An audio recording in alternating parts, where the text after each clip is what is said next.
Police are investigating the circumstances around the death of a senior SAPS official in the Free State. He's one of the investigators in the case of convicted Facebook rapist Thabo Bester.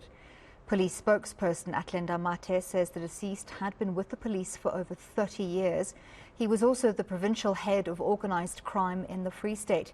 eNCA's Silindelo Masikane joins us live now. Silindelo, we heard this news a couple of hours ago.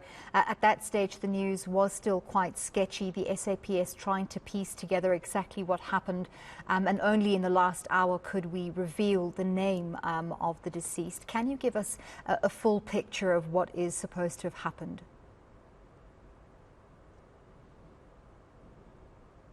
So at this stage, Anli, we do know, of course, that investigations are underway into establishing the circumstances around his death. We do know that Brigadier Jackson Mkhawulesi was, in fact, in the courtroom this morning for the judgment of the urgent court application by Dr. Nandi Pamagudumana. So we have been trying to just get more clarity around his movements following that court judgment. From what we understand from our sources, Andy, is that it does seem as though the brigadier was somewhat emotional today. That is what some of our sources are telling us who were around him this morning, that he just wasn't his usual self. And we understand that at some point he requested to leave the courtroom with one of the vehicles, of course, from the police. His colleagues thought that he would be returning back to the courthouse, but instead they then received news that it was alleged that he had shot and killed himself. It does, from what we understand from our sources, it seems that this may not have any links to, of course, the investigations into the Bester escape saga, but speculation is rife given that he is one of the lead investigators in this particular matter as to exactly why he would, do this to himself, if it is, of course, true that he shot and killed himself, because our sources have confirmed that that is the circumstances in which his death has come about. We also understand from our sources that he may have been facing some difficulties.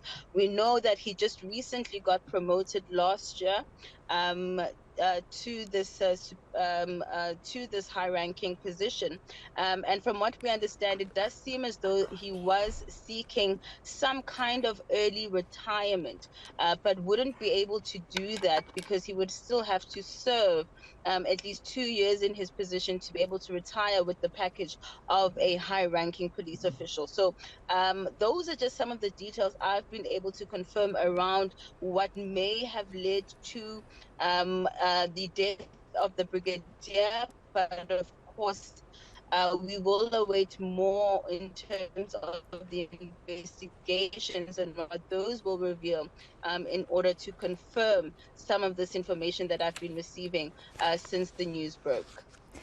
Slee, do we know at this stage whether there was any expectation whether the brigadier would testify as part of the case against those involved in the Thabo Bester escape saga?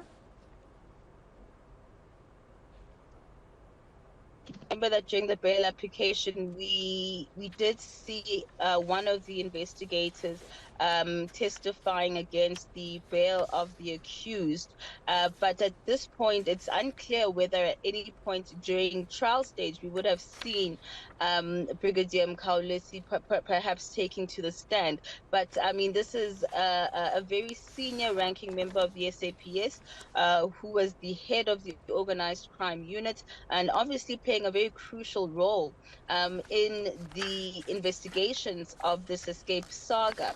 And so while people are speculating whether this case has anything to do with his death, the information that I've received so far indicates that there may be other circumstances around some personal difficulties he may be facing, some challenges that he was dealing with, and the disappointment, from what I understand, from the fact that he did want to take an early retirement, but that application being denied. But of course, that's just some of the information I'm receiving from the sources I'm speaking to who were with him today, and who also were close to the brigadier.